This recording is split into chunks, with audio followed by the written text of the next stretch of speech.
माधव जय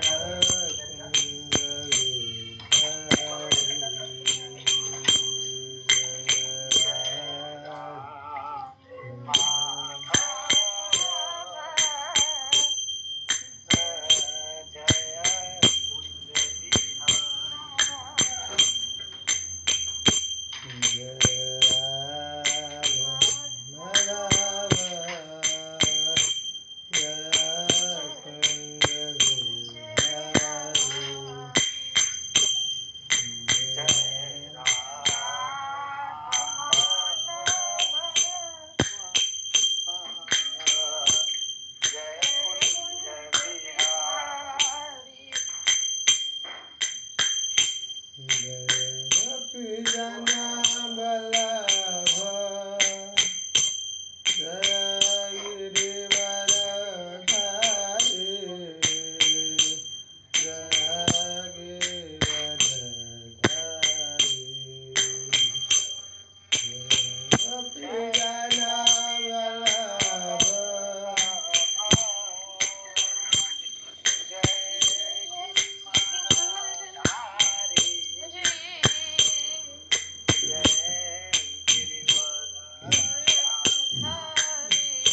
संकीर्तन की जय।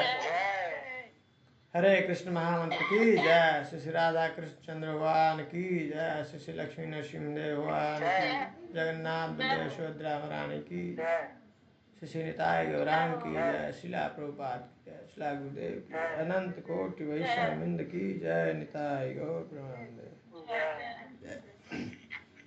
हरे कृष्ण। हरे कृष्ण। हरे कृष्ण।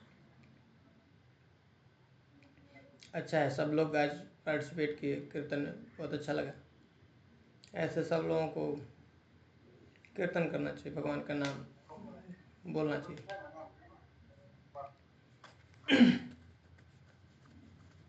कीर्तन बहुत पसंद है भगवान को, बहुत अच्छा लगता है उनको। और ये जो कलयुग है, कलयुग का जो है युग धर्म क्या है? हरिनाम संकीर्तन। कीर्तन जब कोई व्यक्ति भगवान का जब ग्लोरिफिकेशन करता है, भगवान के गुणों का ऐसा बखान करता है, उनका व्याख्यान करता है, उनके गुणों के बारे में बताता है, तो उसको कीर्तन कहा जाता है। कीर्तन कहाँ से आता है? कीर्ति शब्द से आता है। कीर्ति का मतलब क्या होता है? यश फैलाना, गुणगान करना। भगवान कहाँ पे आते हैं? किसके पास में आते हैं? भगवान, देखिए, भगवान की माँ का नाम क्या है? यशोदा। जो हाँ, जो यश को देती हैं, फैलाती हैं। जो यश को फैलाता है उसको बोलते हैं यशोदा। उसके पास भगवान आते हैं। तो हम लोग श्रीमद् भागवत पुराण शुरू करने वाले हैं, उसमें हम लोग देखेंगे श्रीमद् भागवत पुराण। उसके अंदर एक भगवान जब महारास करते हैं तो उसमें गोपियों से वो जो है बीच में, रास के बीच में अंतर्धान हो जाते हैं। तो गोपियाँ क्या करती हैं? एक गीत गाती हैं, उसको क्या कहा जाता है? गोपी गीत। इतना वो पावरफुल है, इतना पावरफुल है कि भगवान थोड़ी समय में ही भगवान को प्रकट होना पड़ता है, आना पड़ता है उनको, भगवान उनके पास में आ जाते हैं। तो वो गोपियाँ क्या करती हैं? सब साथ में, एक साथ मिल करके भगवान को गीत गाती हैं। तो ये जो है इतना आसक्ति है हम लोगों के साथ में, अगर एक साथ मिल करके हम लोग अगर कीर्तन करते हैं तो उसको संकीर्तन बोला जाता है। और संकीर्तन बहुत पसंद है मुझे। ठीक है, तो बहुत अच्छा है, सब लोगों को ये कीर्तन करना चाहिए। ऐसे भी हमको जीवन में ऐसा नियम बनाना चाहिए कीर्तन करने के लिए। तो बहुत अच्छा है। एक बार हम लोग थोड़ा प्रणाम करके गुरु परंपरा को, और फिर तब हम लोग चर्चा शुरू करेंगे।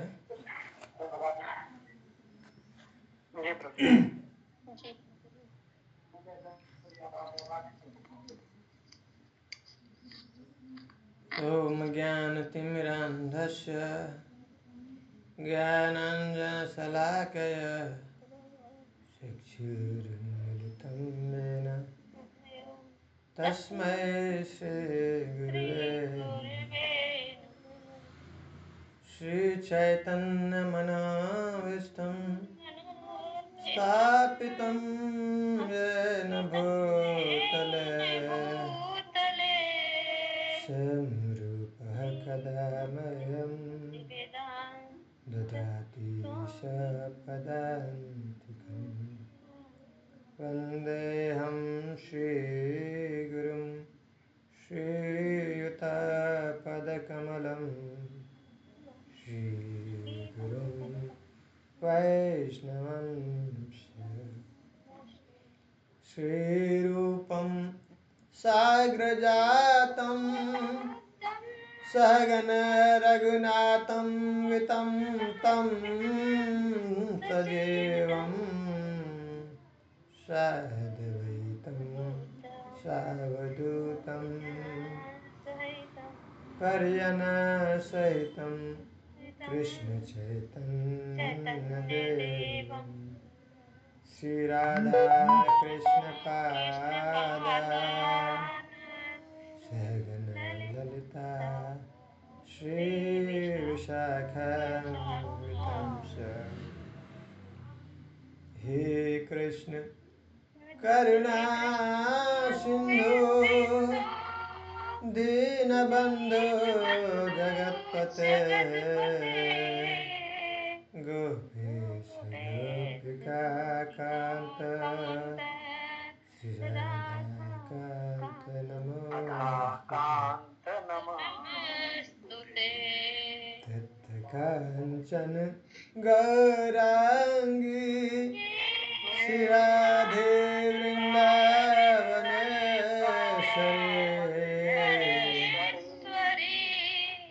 विषयानुसुते देवी प्रणमामि वाञ्छाकल्पतरुभ्यश्च कृपा सिन्धुभ्येव च पतितानां पावनेभ्यो वैष्णवेभ्यो नमो नमः। जय श्री कृष्ण चैतन्य प्रभु नित्यानंद श्री अद्वैत गदाधर श्रीवासादि गौरभक्तवृंद। हरे कृष्ण कृष्ण कृष्ण हरे हरे हरे राम राम राम हरे हरे हरे कृष्ण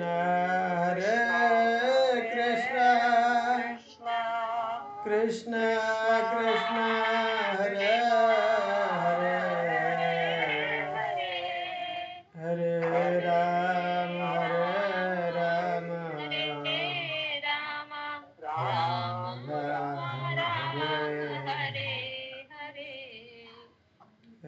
हरे कृष्ण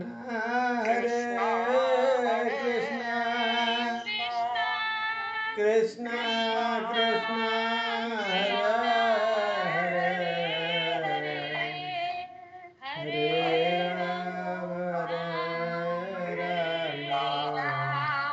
राम हरे मूकं करोति वाचालं अंगुं लंघयते यत्कृपातमहं वन्दे श्रीगुरुदीनतारिणं परमानन्दमाधवं श्रीचैतन्यईश्वरम्। ओम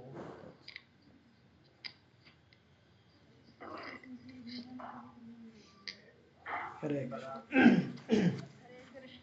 हरे कृष्णा प्रभु जी, हरे कृष्ण। हरे कृष्ण प्रभु जी, हरे हरे कृष्ण प्रभु जी, हरे कृष्ण। बहुत अच्छा है। हम लोग भागवत शुरू करेंगे तो उसमें बताते हैं, ये परंपरा बताते हैं कैसे भगवान का, अगर भगवान के बारे में हमको कुछ भी सुनाना है, कहना है, बताना है तो हमको उनकी कृपा को प्राप्त करना बहुत ज़रूरी है। उनके बारे में कुछ भी बोलना है तो भक्तों का आशीर्वाद, भगवान का आशीर्वाद हमको होना चाहिए, तभी हम गुरु का आशीर्वाद, बिना उनके हम कुछ नहीं कह सकते, बोल सकते हैं। ये सब असीमित है। भगवान की जो वाणी है, भगवान का जो गुण है, लीला है, असीमित है। भगवत गीता में जब अर्जुन पूछते हैं कि भगवान और बताइए, मुझे और सुनना है आपके बारे में, तो बोले कितना मैं बताऊं, ये तो हमारे गुण तो कैसे हैं, ये असंख्य असीमित है, पर थोड़ा कुछ मैं बताऊंगा। ऐसे बताते बताते क्या कहते हैं, लास्ट में कहते हैं मुख्य चीज़ें मैं थोड़ी थोड़ी तुम्हें बताता हूँ, लेकिन इतना बस तुम जान लो अर्जुन कि ये संसार में जो कुछ भी देख रहे हो सब कुछ मेरे से ही इसका जो है उदय होता है, और सब कुछ मेरे ऊपर ही टिका हुआ, और मेरे ही द्वारा इसका क्या होता है, प्रलय हो जाता है। मैं ही इसको मेंटेन करता हूँ, मैं ही इसको चलाता हूँ, मेरे द्वारा ही इसकी उत्पत्ति होती है। और ये कैसे होता है, ये मेरी मात्र एक अंश, जो अंश मात्र एक शक्ति है, उसके द्वारा संचालन होता है। बस यही तुम समझ लो, मेरी शक्ति को अपना भगवान बता रहे हैं अर्जुन। तो बहुत बहुत मुश्किल है हमको भगवान का समझना। ये ग्लोरी है उनके बारे में, उनकी प्रशंसा को बहुत, ठीक है। तो जब शुरुआत करेंगे तो बताएंगे, पहले उनका प्रणाम करते हैं हम लोग, देखते हैं अगर इच्छा हुई तो आज हम लोग स्टार्ट करेंगे श्रीमद् भागवत पुराण। हम लोग कुछ पहले कुछ दिनों में हम लोग उसके बारे में, उसकी महात्म्य को सुन रहे थे।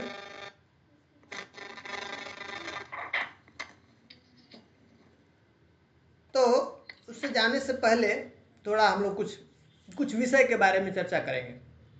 जैसे हम लोगों ने भगवत गीता के बारे में चर्चा किया था ना, भगवत गीता में कितने विषय के बारे में भगवान ने चर्चा किया बताया?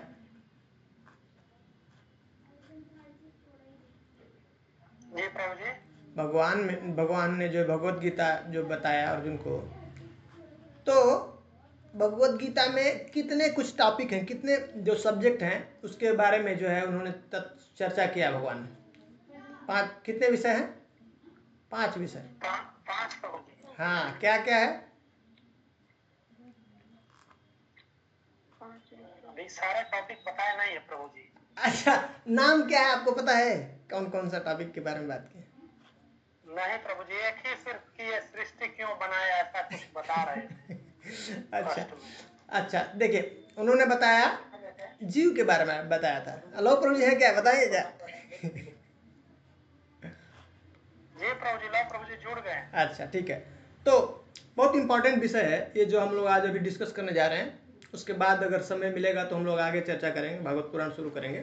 क्योंकि जो चीज़ हम जो पढ़ने जा रहे हैं, जिसको सुनने जा रहे हैं, समझने जा रहे हैं, उसके बारे में हम लोग को जानना जरूरी होता है। तो जैसे भगवत गीता को जानने से पहले उसको हम लोगों को समझना चाहिए कि उसमें क्या क्या बताया है। तो भगवान कहते हैं कि मैंने क्या किया, आत्मा के बारे में बताया है, परमात्मा के बारे में बताया है, प्रकृति के बारे में बताया है ना, और काल और कर्म, 5 विषय। समझ में आया? जी जी प्रभु। हाँ, उसी तरह से श्रीमद् भागवत पुराण ये क्या है? कोई भी पुराण में ना ऐसे ये सब्जेक्ट्स को, ये विषय को बताया जाता है। तो भगवत गीता में कुल 5 विषय के बारे में बताया गया। उसी तरह से जितने भी पुराण होते हैं ना, उसमें कितने विषय हैं? 5 विषय होते हैं जनरली। और ये जो पुराण है, श्रीमद् भागवत पुराण है, इसमें 10 विषय के बारे में बताया गया, इसलिए इसको महापुराण कहते हैं। ठीक है? हाँ, जो ये इसके जो गरुड़ पुराण है, उस गरुड़ पुराण के अंदर इसके बारे में बताया गया है। जैसे भगवत गीता के अंदर कितने अध्याय हैं? कुल अध्याय कितने हैं? 18 अध्याय। कितने श्लोक है?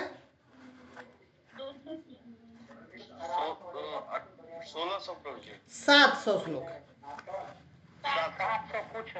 700, हाँ ठीक। ठीक है ना? उसी तरह से श्रीमद् भागवत पुराण के बारे में बता रहे हैं कि उसके अंदर कितने श्लोक हैं टोटल? 18,000। और कितने अध्याय हैं? 335 अध्याय। और कितने स्कंद हैं? 12 स्कंद। ठीक है? हाँ, तो एक पेड़ है, एक पेड़ हो गया, पेड़ का एक जो मोटा सा जो तना हो गया। ठीक है, समझ में आ रहा है? उस तना के अंदर ऐसे स्कंद का मतलब क्या होता है? जो मोटी मोटी जो ब्रांचेज निकलती है ना, वो पेड़ से जो मोटी मोटी जो उसके टहनियां निकलती है, उसको स्कंद बोला जाता है। ठीक है, तो एक पेड़ हो गया पूरा श्रीमद् भागवत पुराण, उसके अंदर कितने टहनियां हैं मोटे मोटे? 12। ठीक है, और उसके अंदर से फिर छोटे छोटे जो टहनी निकली हुई है, तना है, वो कितनी है? 335। और उसके अंदर कितने पत्ते हैं? 18,000। ये समझ में आ गया, ये कॉन्सेप्ट समझ में आ गया। एक अच्छा ट्री का कैसे जो है उसका कंस्ट्रक्शन समझ में आ रहा है। 335 प्रभु जी क्या है? 335 उसके छोटे छोटे उससे डालियां निकली है। एक मोटा तना है, मोटा जो है उसके ब्रांच है ना, मोटा टहनी है। एक मेन जो है जो ट्री होता है, एक पेड़ होता है, उसके साइड से और भी मोटे मोटे जो टहनियां निकलती है उसको स्कंद बोलते हैं। ठीक है, और उस मोटी टहनी से भी और छोटी छोटी डालियां निकलती है ना, जी प्रभु जी। उसको हम बोल रहे हैं अध्याय, वो चैप्टर्स हैं इतने 335 चैप्टर्स। एक मतलब एक जो श्रीमद् भागवत पुराण है उसको 18 ऐसे 12 खंड में बांट गया, 12 स्कंद उसमें 12 अलग अलग ऐसे बुक्स हैं, किताब। और उस एक एक 12 एक एक स्कंद के अंदर और अलग अलग चैप्टर्स हैं, और उसके अंदर एक चैप्टर्स के अंदर बहुत सारे श्लोक्स हैं। ठीक है, तो टोटल श्रीमद् भागवत पुराण में 335 अध्याय है। ठीक है, जी प्रभु। और 18,000 श्लोक है, सब उसको मिलाएंगे तो 18,000 श्लोक हो गए। ठीक है, इतना समझ में आया? जी हाँ जी प्रभु। हाँ, इसलिए मैं बता रहा था कि इसके जो हम अभी डिस्कस करने जा रहे हैं, व्यासदेव जो है बता रहे हैं इसमें कि जो इसका दूसरा स्कंद है। अब पहले मैं बताता नहीं इसके बारे में तो आप लोगों को डाउट होता कि ये स्कंद क्या बोल रहे हैं। तो ये अभी समझ में आ गया, स्कंद क्या है, श्लोक क्या है, ये अध्याय क्या है। हाँ, कैसे कैसे रहेगा हम लोग पढ़ेंगे आगे तो। ठीक ना। तो दूसरे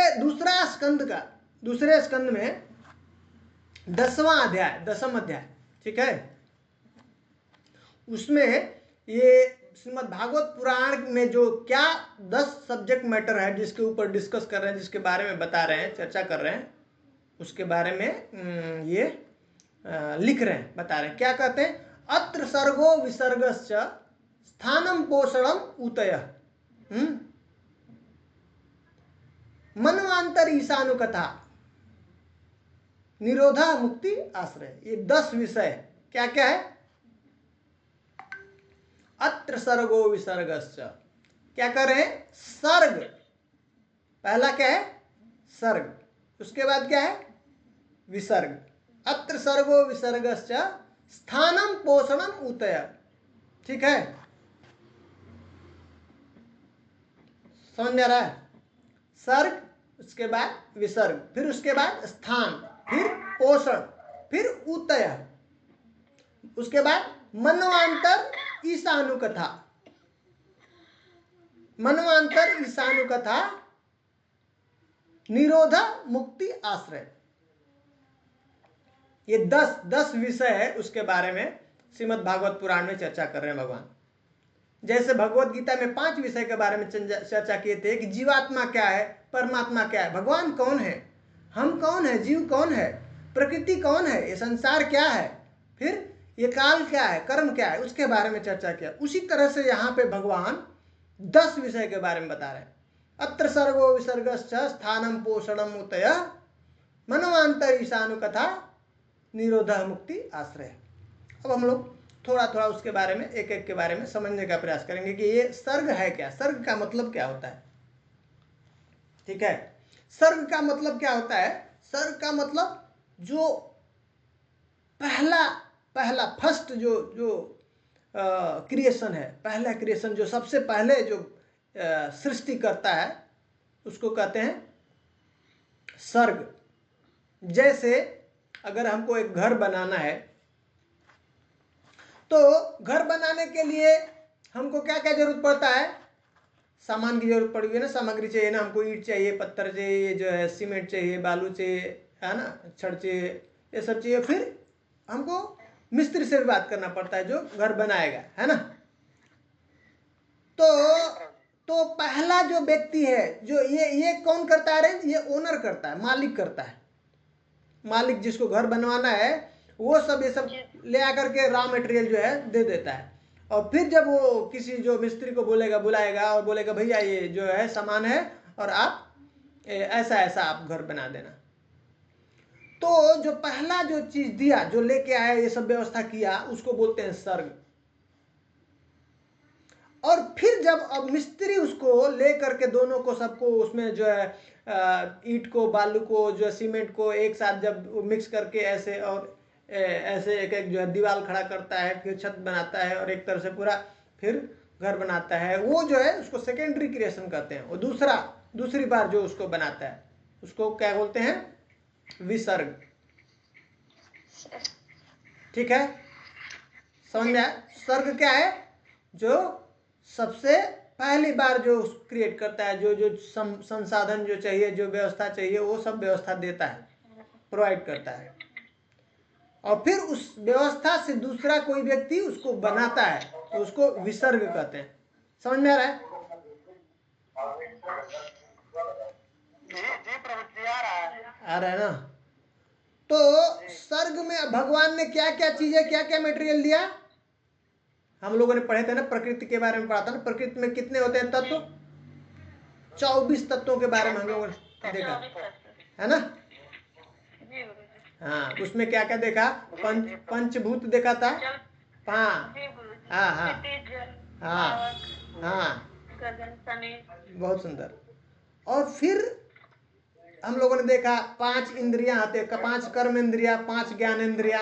हाँ हाँ, फिर जो है 5 सेंस ऑब्जेक्ट, जो हमारी इंद्रिय भोग की जो वस्तु है, जैसे के संपर्क में जो आती है ना, तो हमको वो पता चलता है ना जब टेस्ट।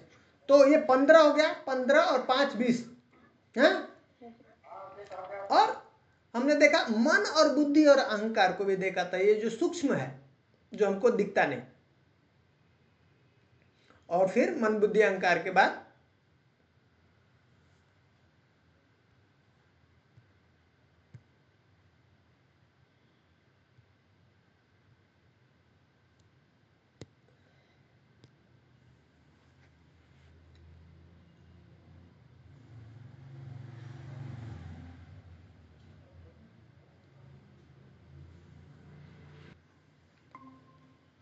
तो हम बात कर रहे थे जो है ये 24 तत्वों के बारे में। तो हम लोगों ने देखा 20 तत्व, और जो है 3 होता है क्या? मन बुद्धि और अहंकार है, सूक्ष्म है ना। और एक क्या है लास्ट में? प्रधान। प्रधान के बारे में पता है ना? किसके बारे में गुरुजी? प्रधान हमने बताया था, हम लोगों ने डिस्कस किया था उस टाइम। प्रधान क्या है? ये प्रकृति है, जब सोई हुई अवस्था में होती है, जब सुप्त अवस्था में रहती है, जब इनएक्टिव होती है, एक्टिव नहीं होती है ना, तो तब उसको उसका नाम क्या है? उसको प्रधान बोलते हैं। और जब भगवान जब सृष्टि शुरू करते हैं ना, तो उसको उसके ऊपर अपनी दृष्टिपात करते हैं। ये प्रकृति है ना, भगवान का क्या कहते हैं? मया अध्यक्षेन प्रकृति श्वेते सचराचर, ये मेरी अध्यक्षता में ये प्रकृति काम करती है। भगवान उसको देखते हैं, उसके ऊपर दृष्टिपात करते हैं, तो जीवों को उसके अंदर, उसके गर्भ में गर्भपात करते हैं, उससे जो है ना एक्टिव हो जाती है, जो है ना, फिर ये जो है प्रकृति एक्टिव हो जाती है। और फिर तब उसमें ये जो 3 गुण है, प्रधान में क्या है? मुख्यतः 3 गुण है, रजोगुण, तमोगुण और सत्वगुण। वो जो है, हाँ, वो जो है अब एक दूसरे से एक दूसरे से जो है कंबाइंड होकर के, काम कर करके, मिक्स होकर के, और फिर इस तरह से फिर सृष्टि का सृजन होने लगता है, सृष्टि बढ़ने लगती है। तो ये जो है बेसिक जो रॉ मटेरियल है इस सृष्टि को, ब्रह्मांड को बनाने के लिए और चलाने के लिए जो चाहिए, वो भगवान इसको दे देते हैं, यहाँ पे प्रोवाइड कर देते हैं। फिर नेक्स्ट जो क्रिएशन है, ब्रह्मा जी अब उसको शुरू करते हैं। नेक्स्ट जो क्रिएशन, अब उस जो है, ये जो भी रॉ मटेरियल है, ये जो है जल है, मिट्टी है ना, अग्नि है, इसको अब वो जल के अंदर मिट्टी को मिला करके मिक्स करते हैं, फिर उसको जैसे, और फिर आग में डाल करके ईंट बनाते हैं, ईंट से ऐसे बड़ा घर बना देते हैं, ऐसे पेड़ बना देते हैं। तो उसमें अब ये जो भी अब क्रिएशन जो चलता है, अब इसमें जितने एक के बाद एक क्रिएशन, अब जो ब्रह्मा जी जैसे बड़े बड़े जो पेड़ बना दिए, पहाड़ बना दिए ऐसे, और उसके बाद भी उसमें से छोटी छोटी जो है चीज़ों को लेकर के जो है मिट्टी को लेकर के, पानी को लेकर के, आग को लेकर के, ऐसे अब हम लोग भी, मनुष्य भी उसमें अलग अलग क्रिएशन, घर बनाता है, पहाड़ बनाता है, जो है पुल बनाता है, अपार्टमेंट बनाता है, बड़े बड़े जो है घर बनाता है, महल बनाता है, ऐसा रोड बनाता है। ये सब सेकेंडरी क्रिएशन, ये सब विसर्ग है। उसके बाद बच्चे पैदा करता है, ये सब विसर्ग है। वो भी सृष्टि का वो भागीदारी, वो भी नया नया सृष्टि कर रहा है। ठीक है, तो हाँ, तो ब्रह्मा जी के बाद ब्रह्मा जी मनुष्य द्वारा हो रहा, हाँ वो विसर्ग वो है। भी विसर्ग है। जितना भी अब यहाँ पे सृष्टि और आगे बढ़ती जाएगी, जो भी होता जाएगा, सृजन होता जाएगा, वो सब विसर्ग है। अब उसके बाद ब्रह्मा जी के साथ में मानस पुत्र हैं, देवर्षि नारद हैं, कुमार हैं, उसके बाद जो है बहुत सारे जो प्रजापति हैं, वो सब दक्ष प्रजापति हैं। एक एक बार में 10-10 हजार, 1-1 हजार ऐसे बच्चा पैदा किए। तो ये सब सृजन, सृष्टि को आगे बढ़ाने में सहयोग कर रहे हैं। ये सभी क्या आएगा, सब किस में आएगा, विसर्ग के। हाँ, विसर्ग के। हाँ, विसर्ग के। पहला सर्ग भगवान ने, सर्ग सबसे सर्ग कौन करते हैं, भगवान। सब व्यवस्था जो भी देना है भगवान देते हैं, भगवान देते हैं। हाँ। उसके बाद जो क्रिएशन है ब्रह्मा जी शुरू करते हैं सृष्टि, और फिर ब्रह्मा जी को जो जैसे जैसे जो लोग आते हैं उनको हेल्प करते हैं सृष्टि में, वो भी विसर्ग उनके उसमें, विसर्ग। हाँ, उसमें जो है पार्टिसिपेट करते हैं, वो भी उसके अंदर हिस्सा लेते हैं। तो सब ये विसर्ग होगा जो भी हो रहा है। अत्र सर्गो विसर्गश्च स्थानम पोषणम होता है। अब ये जो है सर्ग और विसर्ग कहाँ पे होगा, उसके लिए स्थान चाहिए ना, तो स्थान के बारे में बताया गया। ये जो स्थान है, इसमें जो इस एक भौतिक जगत, एक ब्रह्मांड है, उसके अंदर कितने कितने लोग हैं,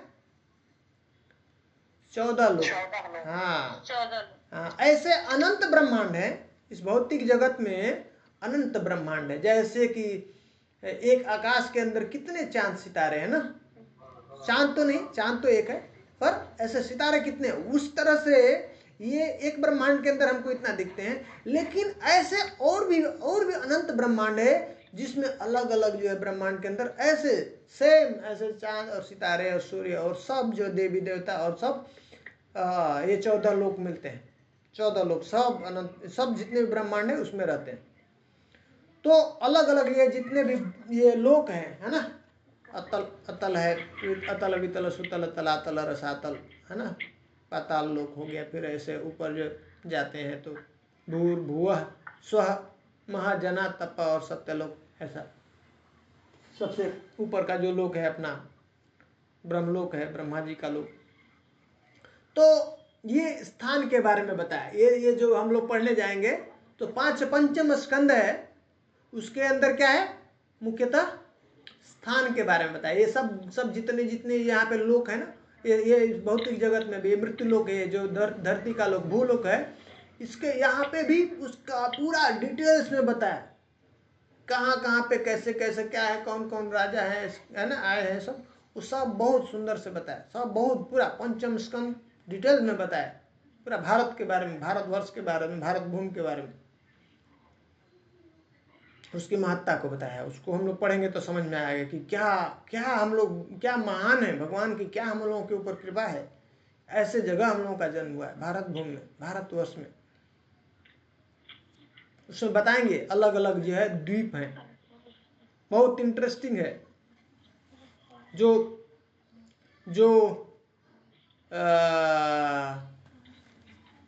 मनु और शत्रुपा है ना, जो हमारे पहले सबसे पहले जो है माता पिता है ना, मनुष्य का, हाँ, जो है बढ़ता है।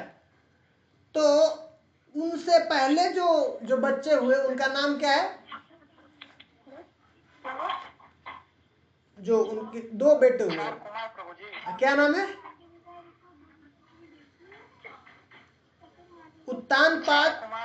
उत्तानपाद और प्रियव्रत।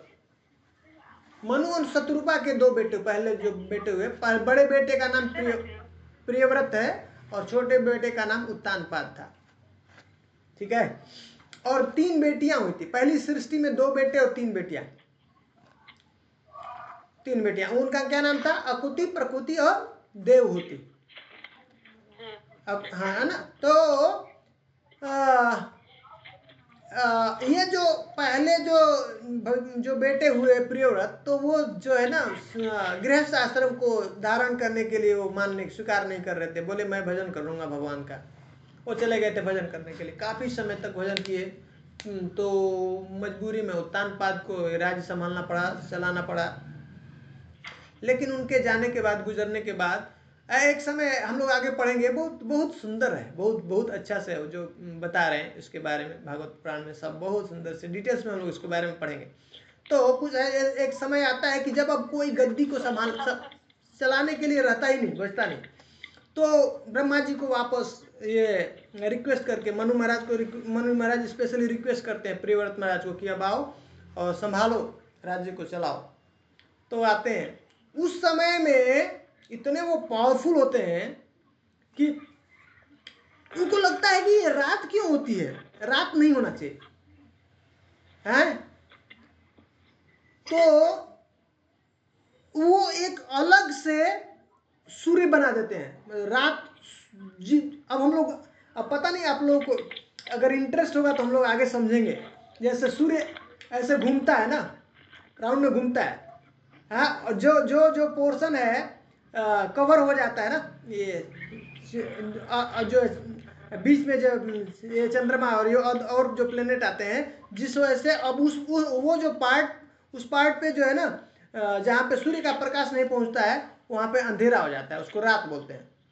तो बोले ये सूरज ये घूमते हुए जाता है ना, तो एक काम करूंगा, जितने देर के लिए उधर वो घूमता है तब तक मैं एक और सूरज क्रिएट कर देता हूं, और उधर फिर से लाइट हो जाएगी, उधर भी दिन होगा, तो रात होगा ही नहीं। अलग से उन्होंने सूर्य बना दिया था प्रियव्रत महाराज है। तो प्रियव्रत महाराज ने अलग से सूर्य बना दिया था। फिर आकर के ब्रह्मा जी को उसको रोकना पड़ा, उनको रिक्वेस्ट किए, बोले अरे ये तो सृष्टि का ऐसा है, सब पूरा गड़बड़ कर दोगे। वो बनाया है, इसका सिस्टम ही है, रात के बाद दिन होना ही चाहिए, रेस्ट नहीं तो मर जाएंगे जी, है ना, इसके लिए बनाया है रात और दिन। तो ऐसा उन्हीं का बनाया हुआ ये समुद्र जो दिख रहा है, ये समुद्र उनके द्वारा बनाए, ऐसे 7 समुद्र हैं। तो जब हम लोग भागवत पुराण पढ़ेंगे उसमें बताया है कि कैसे कैसे सूर्य जो है कैसे चलता है। सूर्य देव हैं, उनका नाम क्या है, विवस्वान। वो बैठे हुए रथ पे, और उनका एक जो है पहिए का एक व्हील, एक पहिया उनका एक ही पहिए पे चलता है, उनका एक ही पहिया, उनका जो रथ है। और ये जो व्हील है जहाँ पे टिका हुआ है वो माउंट मेरू है। ये जो पर्वत है ना, एक मेरू पर्वत है, हम लोग सुने हैं ना मेरू पर्वत। उस मेरू पर्वत जो है इस जो ये पूरा ब्रह्मांड का वो सेंटर है, और वो जो है सोने का पर्वत है। उसके ऊपर उनका एक जो है ना ये एक जो जहाँ से ऐसे घूमता है पहिया, वो एक जो है वहाँ पे सपोर्ट है, और दूसरा ऐसे वो घूम रहा है, एक पहिया घूमता है, ठीक है। तो ऐसे ही वो क्या किए, उनका एक जो रथ था प्रियव्रत महाराज का, वो सात जैसे ऐसे घोड़े चलते थे, व्हील था। तो इस तरह से वो क्या कर दिए, 7 समुद्र बन गए, 7 द्वीप। हम लोग पढ़ेंगे उसके बारे में, वर्णन है, बहुत सुंदर वर्णन। तो हम लोगों का जो ये जो द्वीप है, जिस द्वीप में हम लोग आते हैं, उसका नाम है क्या है, कौन सा द्वीप है, जम्बू द्वीप। बहुत सुंदर वर्णन है, हम लोग पढ़ेंगे उसके बारे में। फिर जम्बू द्वीप के अंदर ये अलग अलग वर्ष हैं, 9 वर्ष हैं अलग अलग। ऐसे हम लोग जब पढ़ते हैं ना ये भारतवर्ष, तो भारतवर्ष का मतलब ये पूरा पृथ्वी आ जाता है, जितना भी हम लोग देख रहे हैं लैंड, और इसके बाहर ये समुद्र जो खारा पानी है ना, उससे घिरा हुआ जो जगह है, उसको बोलते हैं, ये सब भारतवर्ष के अंदर आ जाए। उसके अंदर है भारत खंड, ये जो है इंडिया, ठीक है। जम्बू द्वीप पे भारतवर्ष से भारत खंडे, है ना। तो ये वो उनका बनाया हुआ है, ये 7 समुद्र हो गए, उसके अंदर ये है। इसके बारे में हम लोग देखेंगे। इसके अलावा इसी धरती पे ही इसके अलावा ऐसे जगह हैं जहां पे मनुष्यों का उम्र 10,000 साल है, 10,000 साल तक जीते। और उनको भोग की हर सामग्री है, देवताओं की तरह से उनका लाइफ है। उनको भी कोई किसी प्रकार का रोग नहीं होता है, कोई बुढ़ापा नहीं होता है। सिर्फ ये भारतवर्ष ही ऐसा है स्पेशल, इसकी महिमा बहुत है, हम लोग पढ़ेंगे। तो इसलिए हम लोग बहुत भाग्यशाली हैं, भारतवर्ष में हम लोगों का जन्म हुआ है और मनुष्य का जन्म हुआ है। बहुत ही प्रभु की, भगवान की बहुत कृपा है हम लोगों के ऊपर। ठीक है, तो ये जो है हाँ? जी प्रभु जी। हाँ, तो ये डिटेल्स, ये सब स्थान के बारे में स्पेशल श्रीमद् भागवत पुराण बताया। अत्र सर्गो विसर्गश्च स्थानम पोषणम उतय। तो ये स्थान, हम लोगों ने देखा सर्ग के बारे में देखा, समझा, विसर्ग के बारे में देखा, अब स्थान देखा। ठीक है, अलग अलग ये स्थान है, लेकिन अल्टीमेट स्थान क्या है? भगवान कहते हैं वैकुंठ विजय, वो मेरा स्थान। एक्चुअल स्थान जीव का क्या है? भगवत धाम, भगवान का धाम। तो हमको यहाँ से प्रयास करना चाहिए भगवत धाम जाने के लिए, वही हमारा एक्चुअल स्थान। ठीक ना? अत्र सर्गो विसर्गश्च स्थानम पोषणम उतय। पोषण, पोषण क्या है? प्रभु भगवान जो है अपनी अनुग्रह के द्वारा कृपा करके जीवों का पोषण करते हैं, पुष्टि करते हैं। कभी भी भक्तों को छोड़ नहीं सकते, ऐसे नहीं छोड़ सकते, भगवान छोड़ते नहीं। तो वैसे हम लोग छठा स्कंद है जहाँ पे अजामिल की कथा आती है, भरत महाराज की कथा आती है ना? देखते हैं कैसे भगवान उनके ऊपर कृपा करते हैं, उस स्थिति में भी बचा लेते हैं भक्तों का। कैसे बचाते हैं देखिए, गजेंद्र को देखिए, वहाँ पे भी जाने के बाद इनको देखिए अपना, इसके बारे में जो है श्रीमद् भागवत पुराण में बता रहे कैसे कैसे मैं अपने भक्तों का रक्षा करता हूँ, कैसे पोषण करता हूँ।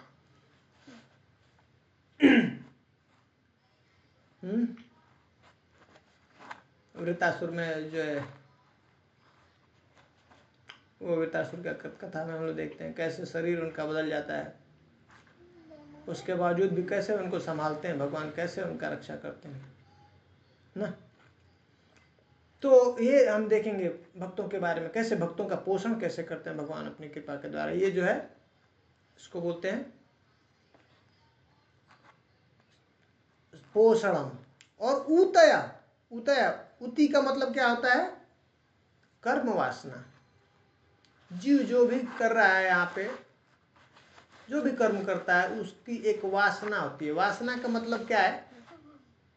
स्मेल। स्मेल मतलब पता है उसका क्या होता है? इम्प्रेशन।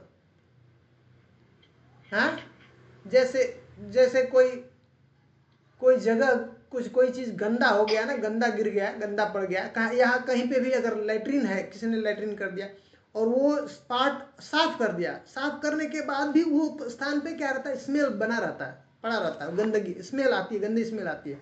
कोई कोई कोई ऐसे जगह पे कोई अच्छा चीज, कोई बहुत सुंदर खुशबू वाला कोई चीज, जैसे कोई सेंट है वहाँ पे गिर गया है और आप उसको साफ कर दिए, उसके बावजूद भी वहाँ पे सुंदर खुशबू वो बना रहता है, कुछ समय तक उसका बना रहता है। वो वासना बोलते हैं, कर्म वासना है। तो इसमें गंदी वासनाएं हैं कर्म की और अच्छी भी है।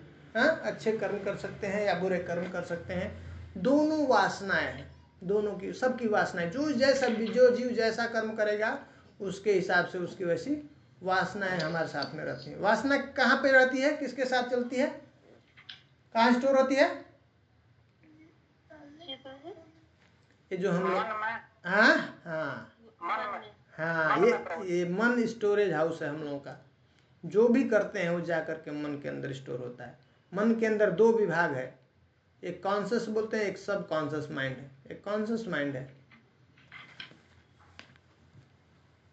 कॉन्शियस माइंड क्या होता है कि जब हम लोग एक्टिव रहते हैं ना, हम लोग जब मतलब कार्य करते रहते हैं हम लोग, है ना, कॉन्शियस में होते हैं, तो तभी वो जो एक्टिव, जो हमारा कॉन्शियस माइंड जो है ना एक्टिव होता है। जैसे हम लोग कुछ कार्य कर रहे हैं, हम कोई काम करते हैं, ऑफिस जाते हैं, गाड़ी चलाते हैं, तो हम लोग क्या है? एक्टिव रहते हैं। उस समय कॉन्शियस माइंड जो है ना अलर्ट रहता है, काम करता है, एक्टिव होता है। लेकिन सो जाते हैं जब, तो देखिए सांस लेने के लिए हम लोगों को ध्यान रहता है क्या? नहीं, सांस लेना उठ करके रात को। नहीं प्रभु जी। हाँ, वो कैसे होता है? वो सबकॉन्शियस माइंड में फीड होता है। अब खाना खाते हैं तो हम लोग को खाना सामने प्लेट में ला करके रख दिया जाता है, तो ऐसा कुछ आपको जबरदस्ती हाथ को बोलना पड़ता है क्या कि ऐसा तोड़ो, ये रोटी को तोड़ो, सब्जी डालो और फिर खाओ, या मुंह को बोलना पड़ता है क्या उसको च्यू करना है, चबाना है? ये ऑटो मोड में, ये सब कॉन्शियस माइंड के द्वारा होता है, अपने आप चलता है। जब हमको ऑफिस जाना है, कहीं जाना है, घर से बाहर जाते हैं मार्केट में, तो पैर को बोलना पड़ता है क्या कि चलो एक पैर उठाओ दूसरा डालो? ऐसा नहीं, वो ऑटो मोड में चलता रहता है। समझ में आ रही बात? उसके लिए हमको कॉन्शियस होने की जरूरत नहीं। वो कैसा है? वो सब कॉन्शियस माइंड में। तो कोई भी चीज जब हम धीरे धीरे धीरे धीरे ऐसा काम करते हैं और काफी समय तक जब हम काम करते हैं, तो क्या होता है? वो फीड हो जाता है, सब कॉन्शियस माइंड में चला जाता है, और तब वो हैबिट हो जाता है। फिर उसके लिए हमको अलग से प्रयास की जरूरत नहीं होती है, हमको फोर्स नहीं पड़ता है, वो ऑटोमेटिक हो गया। अब उसको हमको करने के लिए अलग से कुछ करना नहीं पड़ता। इसलिए आप देखिए, बहुत जो मतलब अच्छे हैं ना, इसमें जो साधक हैं, जो अच्छा सिद्ध हो चुके हैं, वो इस सब चीज़ों को जान जाते हैं और इसके ऊपर काम करने लगते हैं। इसके ऊपर इसको एक्टिवेट करते हैं, अपना जो सब कॉन्शियस माइंड है उस पर काम करने लगते हैं, तो उसको ऑटो मोड में ले जाकर छोड़ दे। इसलिए हम ये बता रहे हैं, ये बहुत कॉन्सेप्ट जो है ना, आगे हम लोगों को काम आएगा भगवान के भजन करने में। तो ऐसा नहीं कि हम जब जगे हैं तभी भजन कर सकते हैं, नहीं। जब तक जगे हैं तब तो कॉन्शियसली हम भगवान का नाम ले रहे हैं, हरे कृष्ण हरे कृष्ण। लेकिन सो गए तब तो टाइम बेकार जा रहा है। नहीं, ये प्रैक्टिस करते करते करते करते ऑटो मोड में चला जाएगा एक बार। तो हम सो गए तो भी माइंड जो है हमारे पीछे से काम बोलता रहेगा, हरे कृष्ण चलता रहेगा। वो मोड में हम लोग को लेके आना है। समझ में आ रहा है बात? ये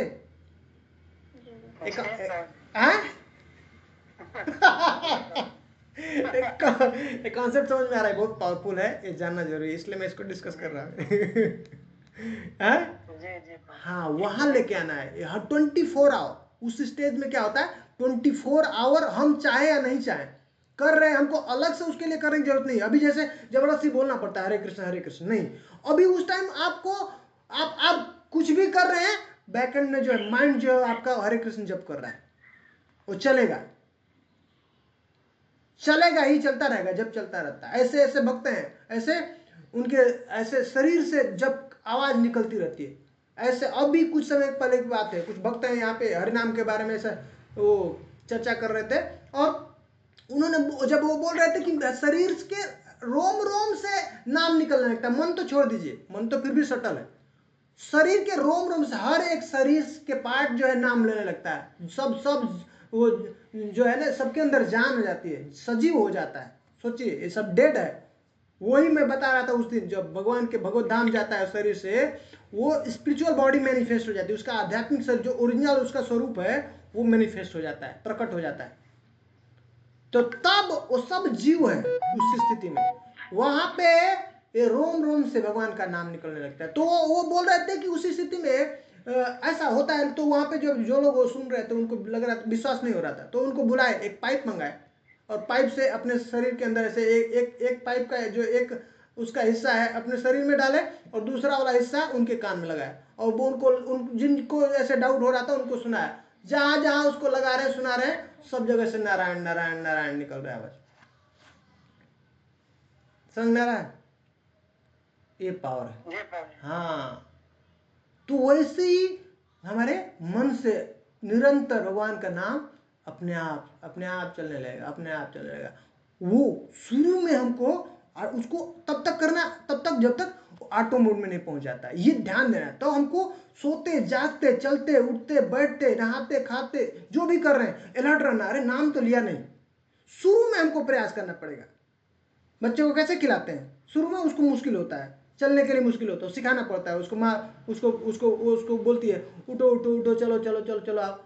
पिताजी देखते रहते हैं, उसको पकड़ते नहीं है, सामने देखते रहते हैं, वो गिरेगा, जानते हैं उसको पकड़ेंगे तो उसको लेट होगा, वो चलने में मुश्किल होगा।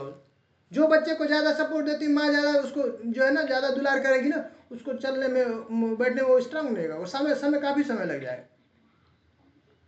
समझ में आ रहा बात? तो ऐसे ही भगवान भक्तों के जीवन में उसको सुंदर बनाते हैं, बहुत जेल कर देते हैं। तो वो देखते रहते हैं, माँ देखती रहती है, पिता देखता है, तो कोई देखेगा तो क्या कैसा क्रूर आदमी है क्या, हाँ छोड़ दिया ऐसे बच्चे को, गिर रहा है, हाँ उठा ले रहा, नहीं, उनको पता है, देख रहे हैं, वो सीख जाएगा, सीख जाएगा, चलते चलते गिरेगा, फिर उठेगा, फिर गिरेगा, फिर उठेगा, ऐसे गिरते गिरते उठते उठते क्या होगा, वो अभी चलने लगेगा, दौड़ने लगेगा। अब फिर उसको उसको ध्यान भी नहीं है। शुरू शुरू में हम साइकिल चलाते हैं तो एकदम पूरा पकड़ कस के पकड़ करके रखते हैं ना साइकिल को, इधर उधर नहीं जा, एकदम गिर, कोई सामने आ गया तो बाबा कैसा लगता है, डर लगता है, ऐसे लड़ा देंगे नहीं। अब फिर एक बार जब हम उसको प्रैक्टिस कर लिए, अब आ गया तो हम दोनों हाथ भी छोड़, एक भी हाथ छोड़ देते, दूसरा हाथ भी छोड़ देते हैं, कुछ और भी मोबाइल पे बात भी करते हैं, और इधर से कोई जा रहा है, कुछ गाना भी गा रहा है, और जो कुछ भी कर सकते हैं, वो उसमें हमको चिंता नहीं, वो ऑटो मोड में आ गया अभी। तो वैसे ही शुरू में हमको क्या करना है, नाम के लिए इतना प्रयास करना है, हर समय प्रयास करना कि नाम हमेशा निकलना चाहिए। ऐसा स्थिति हो जाएगा जब ऑटोमेट में चला जाएगा, अपने आप फिर भगवान का नाम अपने आप चलने लगेगा, बस अब आपका काम हो गया। अब जहाँ पे भी आप हैं, अब बस आप जो है आप बिल्कुल फुल्ली प्रोटेक्टेड हैं, माया अब नहीं आपको स्पर्श कर सकती है। ठीक है, तो अत्र सर्गो विसर्गस्य स्थानम पोषणम उतयः। उतय, ये वासनाएं फंसा के जीव को इस संसार में फंसा के रखती हैं। कर्म वासनाएं हैं, कर्म इतनी खतरनाक है, गंदी है। तो वो जो कर्म वासनाएं हैं करोड़ों जन्मों की, वो कहाँ पे जाके स्टोर होती है, मन में। हाँ, कौन से पार्ट में, सब कॉन्शियस माइंड के अंदर। जब शरीर व्यक्ति मर जाता है तो उसका शरीर यहीं खत्म हो जाता है, मन बुद्धि और अहंकार वो फिर से दूसरे जो भी उसका शरीर मिलेगा दूसरे जन्म में उसके साथ जाता है, और उसके साथ ये सब स्टोर होकर के जाता है। मन के साथ जो भी हमने काम किया है जीवन भर, वो वासनाएं उसके साथ जाती है, और जो वासना बची रह गई उसके हिसाब से ही हमको ऐसा शरीर मिलता है, उसको पूरा करने के लिए उस वासनाओं को, भोग वासनाएं हैं, गंदी होंगी तो ऐसा मिलेगा, अच्छा होगा तो वैसा मिलेगा। तो दोनों ही भोग की वासनाएं, दोनों ही कर्म बंधन में यहाँ पे संसार में फंसाती हैं, वो अच्छी हो या बुरी हो। ठीक है, पाप व्यक्ति करता है, गलत कार्य करता है, पाप करता है, तो उसको यहाँ पे नरक में जाना पड़ता है, नीचे की योनियों में जाना पड़ता है, और उसका दुख भोगना पड़ता है। और सुंदर काम करता है, अच्छा कार्य करता है, तो उसको अच्छे घर में जन्म मिलता है, धनी घर में जन्म मिलता है, स्वर्ग में जन्म मिलता है, ऊंचे के लोकों में जन्म मिलता है, और फिर उसको भोग करता है। और फिर से जब क्षीणे पुण्य मर्त्य लोकम विशंति, जैसे वो पुण्य क्षीण होता है फिर से स्मृति लोक पे आ जाता है, गिर जाता है। ठीक ना। और क्या करें कि ब्रह्मा जी का जब अंतिम रात होती है तो प्रलय आता है, कल्प क्षय, जब ये कल्प का क्षय होता है, खत्म होता है, तो ये सब से फिर ये जितनी सृष्टि है, जितने जीव हैं, सब जाके भगवान के अंदर समा जाते हैं, विलीन हो जाते हैं। और फिर ब्रह्मा जी का जब उदय, ये जो फिर से दूसरा जब उनका दिन शुरू होता है, ऐसे हर रात में भी होती है, हर ब्रह्मा जी के रात में होती है, और हर दिन में फिर से सृष्टि शुरू होती है। और ब्रह्मा जी के अंतिम रात में कंप्लीट प्रलय होता है, और तब सब भगवान के अंदर चले जाते हैं, और फिर से उतना दिन के लिए रेस्ट करते हैं। और फिर जैसे जैसे जिसके कर्म वासना जहाँ जहाँ छूटी हुई थी, जैसा जैसा उसके मन में था, फिर उसके बाद वहाँ से फिर से वही शुरू हो जाता है। क्या कैसा है ये जीवन ना मनुष्य का, ये रात नहीं बनाया होता भगवान, रात को भी दिन कर दिया है हम लोगों ने। इतना बेकार आदमी हम लोग, दिमाग वो है कैसा जो है उल्टा सीधा चला कर। रात रेस्ट के लिए इसलिए बनाया है, रेस्ट करो। ये रात नहीं होता तो पागल हो जाता आदमी। रात दिन चलेगा, ऐसा काम करता रहेगा इस संसार में, क्या होगा उसका। तो इसलिए रात बनाया कृपा करके। बोला अभी इसके बावजूद भी नहीं समझते हैं तो उसको प्रॉपर रेस्ट, जबरदस्ती रेस्ट करा देते हैं। ब्रह्मा जी का कितना लंबा रात होता है, उतना रात तक रेस्ट करता है। उसके बाद भी क्या करते, जब पूर्ण प्रलय होता है तो उतना लंबा ब्रह्मा जी का जो उम्र है उतना देर तक वो ऐसे ही भगवान के पास पड़ा रहता है। और फिर से शुरू होता है कृष्ण, और फिर जहाँ से छोड़ा है हमने, जो जो हमने इच्छा किया है, अरे ये तो किया ही नहीं, तो ये नहीं पूरा होता, फिर वहाँ से वैसा शरीर देते हैं भगवान। हाँ, प्रकृति के द्वारा प्रकृति वैसा शरीर देती है, बनाती है, और फिर जीव वहाँ से चलता रहता है। और इस तरह से जीवन चलते आ रहा है हम लोगों को। पता नहीं कितना जन्म यहाँ पे हम लोग ऐसे लिए, इतने अलग अलग शरीर लिए। ठीक है। जी प्रभु। हाँ, तो अत्र सर्ग विसर्गस्य क्या है, स्थानम पोषणम उतय। उतय समझ में आ गया, उति कर्म वासना, कर्म वासना के कारण ये जो जीव, ये 5 विषय के बारे में जनरली हर पुराणों के बारे में, पर हर पुराणों में बताया गया। अत्र सर्गो विसर्गस्य, सर्ग के बारे में, विसर्ग के बारे में, स्थान के बारे में, ये जो है अलग अलग लोक हैं, और भगवान कैसे भक्तों की पुष्टि करते हैं उसके बारे में, पोषण करते हैं, और उतय कर्म बंधन के बारे में। उसके बाद ये जो है 5 चीज और जो है इसमें विशेष है। मनवांतर ईशानु कथा, निरोधा मुक्ति आश्रय, ये 5 विषय डिटेल्स में एक्स्ट्रा जो है श्रीमद् भागवत पुराण में बताया गया है, इसलिए इसको महापुराण कहते हैं। पुराण का जनरली, पुराणों में ऐसे जनरली जो भी पुराण है उसमें 5 मिलते हैं, नहीं तो 10 विषय के बारे में चर्चा होना चाहिए, 10 विषय के बारे में कवर होना चाहिए। तो हम लोगों ने देखा 5 विषय समझ में आया वो क्या क्या है। अब मनवांतर, मनवांतर हम लोगों ने पहले देखा था। मनवांतर क्या है? जो है ब्रह्मा जी के एक दिन में 14 मनु आते हैं ना। जी जी प्रभु। हाँ, वो मनु जो मनु बहुत पावरफुल है। मनु से ही मनु संहिता है, मनु से ही मनुष्य है। तो मनु जो है हमारे सबसे बड़े पिता हैं।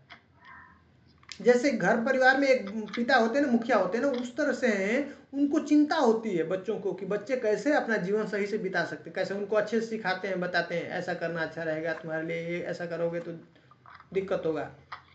तो वो उस तरह से मनु जो है जब आते हैं, और संसार में जीव कैसे सुखी रहेगा इस संसार में मनुष्य, उसके लिए अलग अलग जो है साधन देते हैं, अलग अलग जो है नियम कानून जो है उसको बताते हैं, सिखाते हैं। उसको अगर व्यक्ति सही से पालन करे तो ये जीवन को अच्छे से जो है ना वो सुखमय जो है पूर्वक बिता करके, और फिर से अगले जन्म में वो भगवत धाम जा सकता है।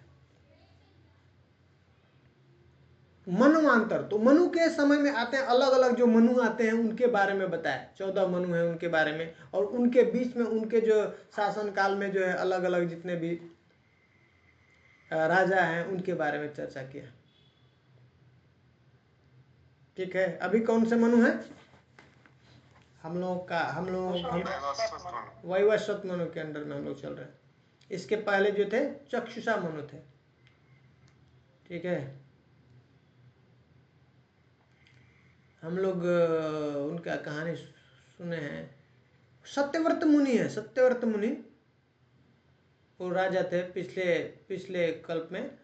और हम लोगों ने देखा था ना, थोड़ी देर के लिए ब्रह्मा जी को जो है ना ब्रेकफास्ट किया था, उसके बाद से उनको हल्का सा नींद आया था, झपकी आई थी, और वो प्रलय, एक छोटा प्रलय हुआ था, मत्स्य अवतार हुआ, जहाँ पे सत्यव्रत मुनि को जो है भगवान मत्स्य रूप में आकर के बताते हैं, और इस सृष्टि को फिर से बचा बोलते हैं ना, तो सब उसका जो चाहिए, जो इम्पॉर्टेंट इंग्रेडिएंट्स है वो उनको देते हैं।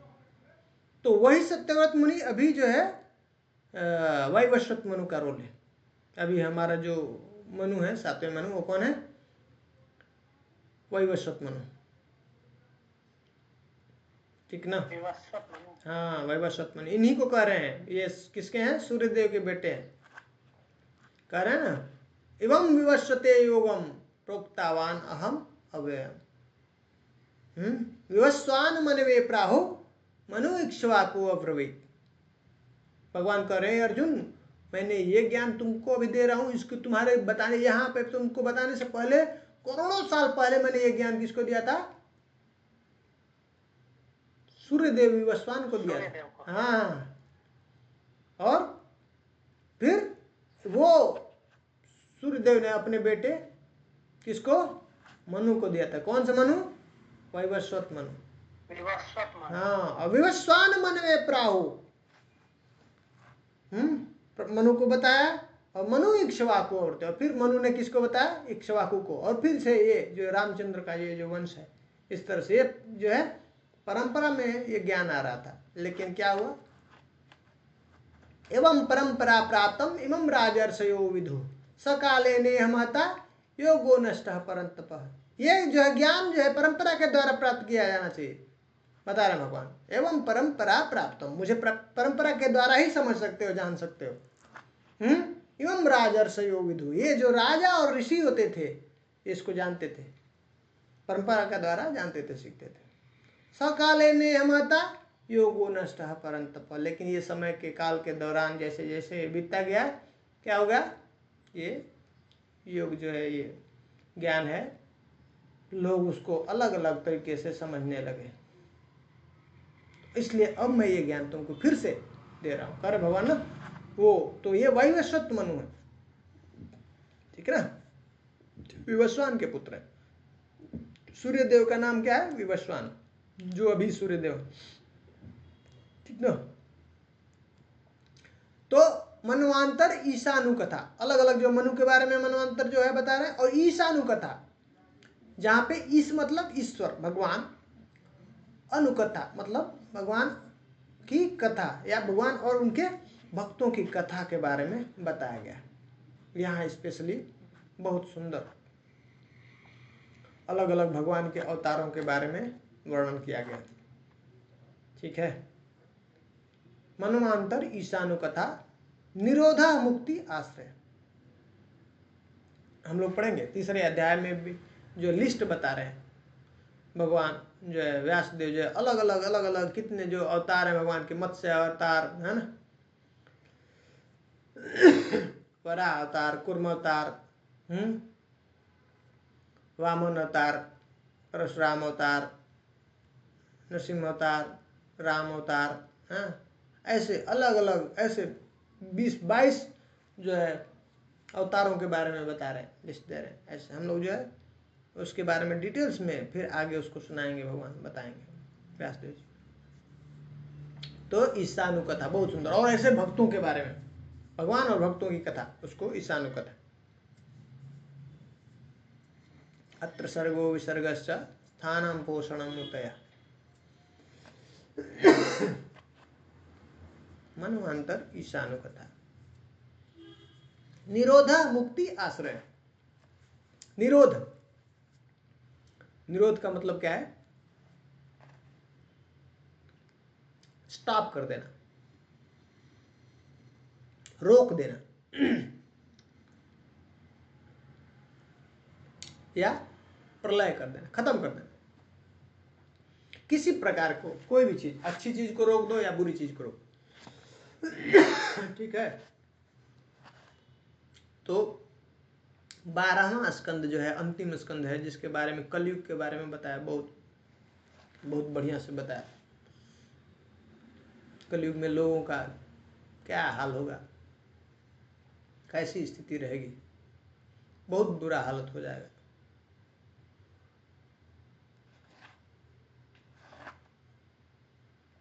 कितने भाग्यशाली हम लोग, भगवान की कृपा से सब कुछ व्यवस्था कर दिया हम लोगों को।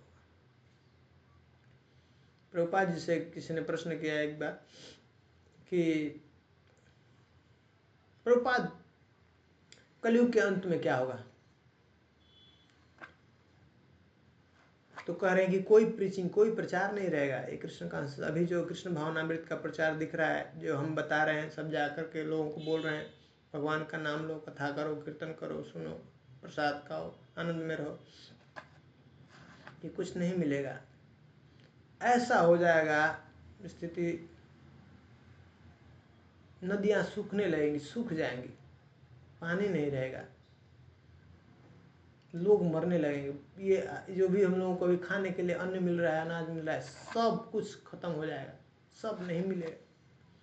ये धूप इतना तेज होने लगेगा, इतना सूखा हो जाएगा, इतना प्रचंड गर्मी होगी, जीना मुश्किल हो जाएगा। लोग मरने लगे, त्राही त्राही करने लगेंगे, खाने के लिए कुछ नहीं रहेगा। बाप जो है बेटे को ही मार कर खाने लगेगा, बेटा बाप को मार के खाने लगेगा, ऐसा स्थिति हो जाएगी। बहुत बुरा हालत हो जाएगा। और कह रहे हैं फिर ऐसा, ये अभी जो तिलक दिख रहा है, तिलक लगा रहे हैं, फिर हम लोग घूम रहे हैं, ये मंदिर दिख रहा है, हरिनाम दिख रहा है, कहीं कुछ नहीं रहेगा, सब बंद हो जाएगा। इतना आतंक हो जाएगा, लोग ये घर बार छोड़ करके शहर से जंगलों में चलेंगे, छुप जाएंगे अंदर डर के मारे। पर इतना जो है आतंक हो जाएगा ये राजाओं का, ऐसे लुटेरों का, वो लुटेरे हो जाएंगे।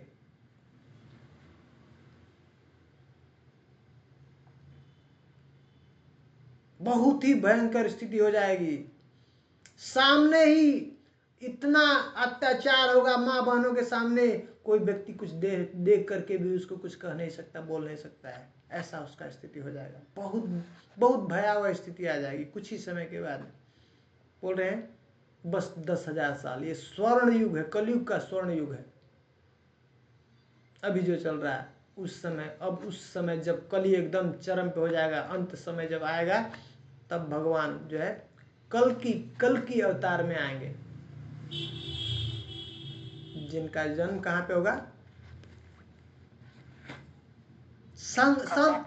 हाँ, कर्नाटक में नहीं, साउथ में संबल ग्राम है, साउथ में संबल ग्राम में है।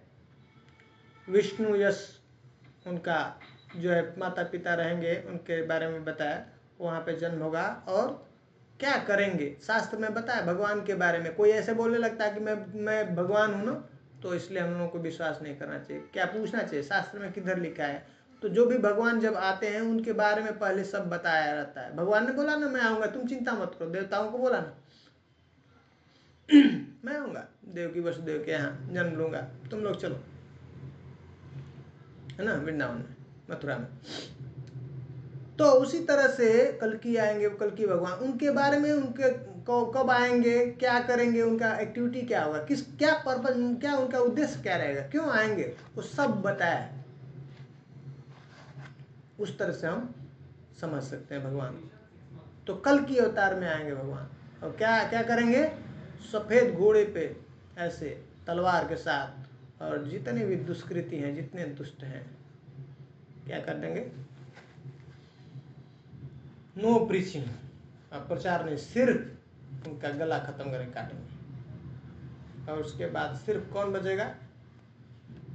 सिर्फ पुण्यवान, जो भी एक भक्त रहेंगे। बहुत भक्त सामने नहीं दिखेंगे।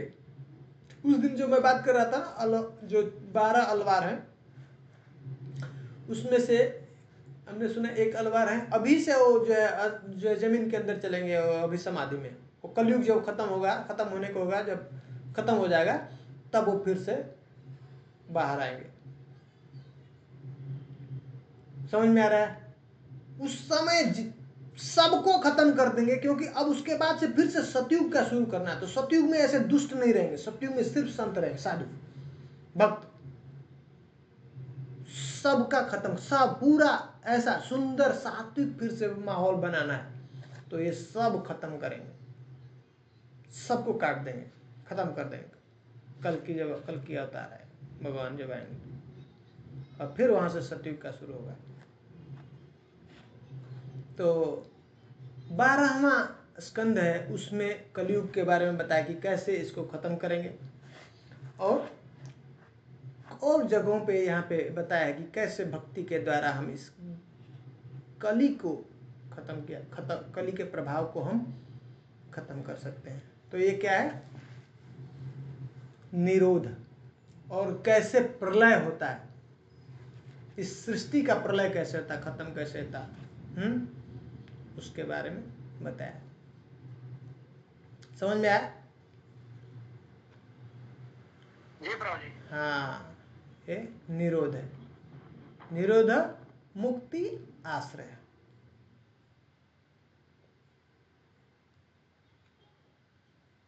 मुक्ति क्या है?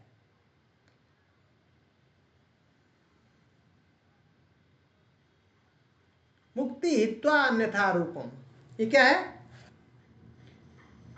अभी हम लोग ना अलग अलग अलग अलग जो है उपाधियों में फंसे हुए हैं। अपने को हम अलग अलग उपाधि दे करके उसमें हम लोग फंस चुके हैं।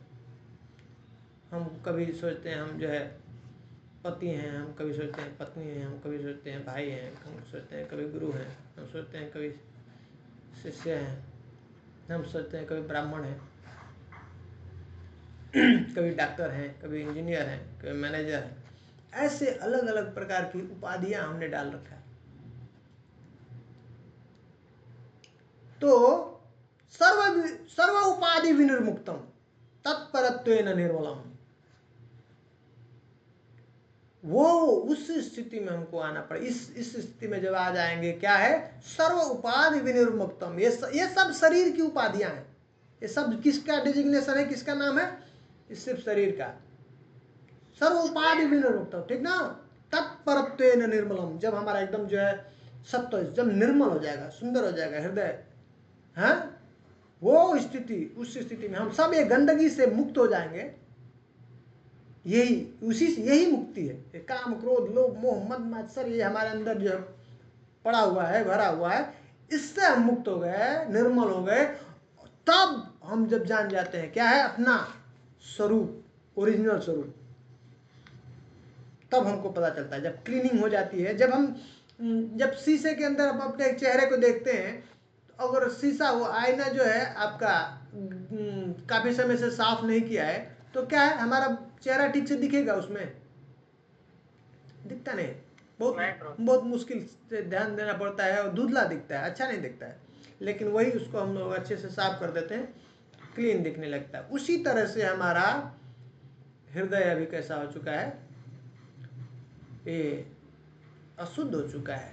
जीवात्मा बहुत ही सुंदर है, निर्मल है, आत्मा बहुत पवित्र है। लेकिन इस जैसे इस भौतिक जगत के संपर्क में आता है, तो उसके अंदर ये 3 गुणों का प्रभाव हो जाता है, उससे मलिन हो जाता है, गंदा हो जाता है। तो इसलिए कहते हैं, चैतन्य महाप्रभु कह रहे हैं, उपाय देते हैं, चेतो दर्पण मार्जनम। इस चेतना रूपी दर्पण को कैसे हम मार्जन करेंगे? भव महादावाग्नि निर्वापणम। ये जो है तरीका बता रहे हैं चैतन्य प्रभु, कैसे हम साफ करेंगे और कैसे इस महादावाग्नि, साधारण नहीं है दावानल, ये कितना खतरनाक अग्नि, जैसे जंगलों में आग लग जाए तो मरना निश्चित है। जितने भी जीव होते हैं ना, सब मर जाते हैं, निकलने का जगह ही नहीं रहता, इतना भयंकर होता है वो आग बुझता ही नहीं, सब पेड़ जल के राख हो जाएंगे। जब तक पूरा पेड़, जब जंगल नहीं जल जाता है, तब तक कोई भी फायर ब्रिगेड डाल लीजिए, कितना भी पानी डाल लीजिए, वो बंद ही नहीं होता, सालों साल तक वो आग लगी रहती है। और कैसे वो आग लगता है? आग जाकर के कोई लगाता नहीं है, हाँ, पेड़ के घर्षण से अपने आप लग जाती है। वैसे ही हम लोगों का है, जबरदस्ती हम चाहते थोड़े हैं कि जा करके किसी से लड़ाई करें, अपना ही भाई भाई में, भाई में अपने ही लड़ाई, पति पत्नी में, ऐसे जबरदस्ती। एक कलऊ है, इसीलिए कली है, कली का प्रभाव, कलयुग में ऐसे। कली का नाम कलह है, बात बात पे, छोटी छोटी बातों पे कोई मतलब नहीं है, फिर भी लड़ाई उसके ऊपर। मंदा सुमंद मतयो मंद भाग्य उपादित, ये जो है कलयुग का जो सिम्टम है, छोटी छोटी बातों पर लड़ाई बिना मतलब का। तो ये महादावाग्नि निर्वापण, ये जो है दावाग्नि साधारण नहीं है, ऐसे नहीं बुझ सकती है। उसको बुझाना है तो ऊपर की बारिश, जब बादल पूरा जबरदस्त अगर बारिश कर दे, तभी जाकर के वो बुझ सकता है। उसी तरह से इस जो हृदय को, हृदय के अंदर इस संसार में जो ये अग्नि लगी हुई है, साधारण नहीं है, इसको बुझाना है, शांत करना है, तो हमको क्या करना है? परम विजयते श्री कृष्ण संकीर्तनम। यही है, ये इसी के द्वारा हम विजय प्राप्त कर सकते हैं। परम विजयते श्री कृष्ण, भगवान कृष्ण का बढ़िया संकीर्तन करना, हाँ पूरा जबरदस्त कीर्तन करना, उसी से इतना सराबोर करना, इतना पूरा लबालब कर देना, तब जा करके पूरी हमारी जो अग्नि है शांत हो जाएगी। आग लगा हुआ है, जबरदस्ती कोई लगाने की जरूरत नहीं, अपने आप लग जाता है, लगा हुआ है। इसको शांत करना है तो मात्र एक ही उपाय है, भगवान कृष्ण का कीर्तन। डर गए थे परीक्षित महाराज, डर गए जब सुने, सुखदेव गोस्वामी सुना रहे थे, बोले कलेर दोष निधे राजन अस्ति ही एको महान। पहले बोले कि ये कलयुग का है राजन, कैसा है ये दोषों का सागर है, खजाना है, घर भरा हुआ है। लेकिन तो घबराए, बोले तो फिर क्या क्या करेगा जीवात्मा इस यहाँ पे जो कलयुग में जो रहेंगे, उनका कल्याण कैसे होगा। तो बोले घबराओ नहीं, कलेर दोष निधे राजन अस्ति ही एको महान गुणा, उसमें एक बहुत बड़ा महान गुण है, कीर्तनादेव कृष्णस्य मुक्त संग परम व्रजेत। मात्र कृष्ण का कीर्तन बस काफी है इस भवसागर से पार लेकर जाकर के भगवान के चरणों में पहुंचाने के लिए, भगवत धाम पहुंचाने के लिए समर्थ। परम विजयते श्री कृष्ण संकीर्तन, वही चीज श्रीमद् भागवत पुराण के अंत में भी बता रहे हैं। क्या कर रहे हैं, खत्म करते हैं सुखदेव गोस्वामी, बस यही लास्ट, नाम संकीर्तनम यस्य सर्व पाप प्रणाशन प्रणामो दुख समन तम नमामि हरिम। कैसा है, ये सब प्रकार, किसी प्रकार का ऐसा कोई पाप नहीं है जिसको भस्मसात करने के लिए समर्थ नहीं है नाम। नाम संकीर्तनम यस्य सर्व पाप प्रणाशनम, किसी प्रकार का पाप भस्मसात, प्रणामो दुख समनम तम नमामि हरि। हाँ,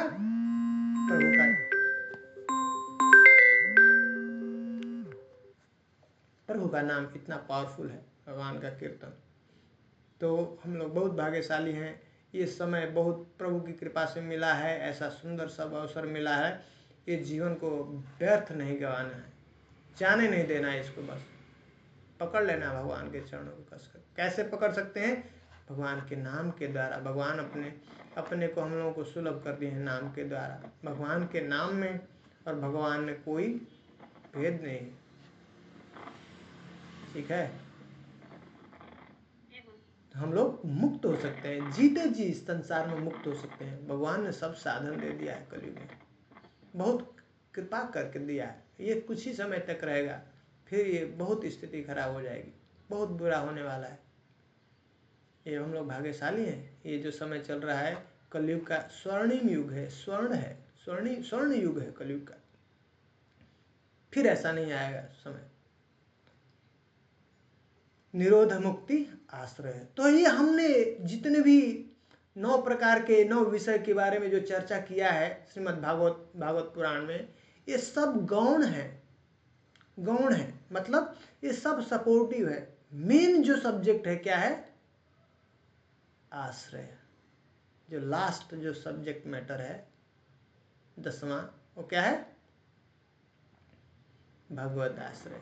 ये जो कुछ भी चर्चा किया जा रहा है किसके लिए, जिससे हम भगवान के चरणों में आश्रय ले लें, हम उनके जाकर के चरणों में फिक्स ले, बस वही हमको यहाँ से, वही एक हमारा अल्टीमेट गोल है, अल्टीमेट जो हमारा आश्रय है, जहाँ पे हमको जाके सब चीज़ों से हमको ये मुक्ति मिल सकती है। हम फुल्ली अपने को प्रोटेक्टेड, अपने को सुरक्षित जो स्थान है, जहाँ सबसे जो सेफ स्थान है, भगवान के चरणों का आश्रय, बस। तो ये जो कुछ भी हम लोग ने देखा सुना या जो हम लोग पढ़ेंगे श्रीमद् भागवत पुराण में, उसका एक ही मात्र उद्देश्य है कि जीव कैसे भगवान के चरण का आश्रय ले। वो जो विषय है भगवान के 10वें स्कंद में बताया, ठीक है। वैसे तो हर प्रकार से जो मोस्टली सब विषय सब जो है स्कंद के अंदर वर्णन है। हम जो बता ये जो जैसा प्रभुपाद जी ने जो बताया है, ये कुछ कुछ जो है जो हमने जो एक एक जो सब्जेक्ट को लिया है, जनरली वो ज़्यादा वो विषय को ज़्यादा फोकस किया है वो जो है स्कंद के अंदर। जैसे भगवान जो है बता, भगवान का ये स्वरूप है। श्रीमद् भागवत पुराण क्या है? भगवान का स्वरूप है। तो भगवान के जो पहले 2 स्कंद हैं, प्रथम स्कंद और दूसरा स्कंद जो है वो क्या है? भगवान के चरण। ठीक है। तीसरा और चौथा स्कंद क्या है? भगवान के पैर है। 5वां स्कंद क्या है? ये भगवान का नाभि। छठा स्कंद क्या है? छठा और जो है ये जो है वक्षस्थल है। 7वां और 8वां क्या है? भगवान के दोनों भुजाएं, हाथ। ठीक है। 9वां स्कंद क्या है? ये कंठ है, गला है भगवान का। 10वां स्कंद क्या है? भगवान का मुखमंडल है। 11वां स्कंद क्या है? भगवान का ये ललाट। और 12वां स्कंद क्या है? भगवान का सिर है। ठीक है। तो तीसरे स्कंद से हम लोग अगर याद करेंगे, तीसरा, चौथा, 5वां ऐसे स्टार्ट करेंगे तो अत्र सर्गो विसर्गश्च, हमने बोला ना सर्ग और विसर्ग। तीसरा स्कंद में जो है सर्ग के बारे में बताया है ज्यादातर, और चौथे स्कंद में विसर्ग। 5वें स्कंद के बारे में हमने बताया ना, उसमें स्थान के बारे में बताया, सब लोगों के बारे में बताया। अत्र सर्गो विसर्गश्च स्थानम पोषणम, पोषण जो है 6ठे स्कंद में। ऊतय 7वें स्कंद में। मनवांतर जो है 8वें स्कंद में। ईशानु का था जो है 9वें स्कंद में। और आश्रय जो है भगवत आश्रय 10वें स्कंद में है। निरोध और मुक्ति जो है,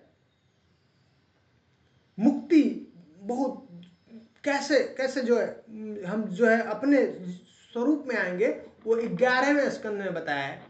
और निरोध जो है स्टॉप, जो प्रलय के बारे में जो डिस्कशन है, या कली का जो प्रभाव है उसके बारे में, कैसे कल की अवतार जो आएंगे लेंगे यहाँ पे, वो जो है 12वें स्कंद में इसका भगवान ने जो व्यासदेव ने वर्णन किया है। ठीक है। हाँ, तो ये 10 विषय श्रीमद् भागवत पुराण में बताया गया है। हम लोग अगले सप्ताह से श्रीमद् भागवत पुराण को स्टार्ट करेंगे, शुरू करेंगे।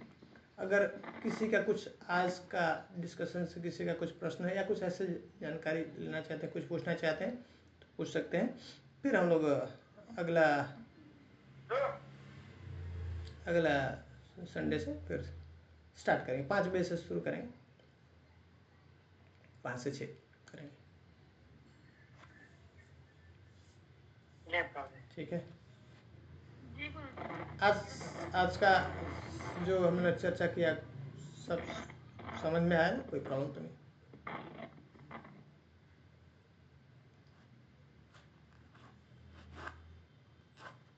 जी प्रभु जी। ठीक है।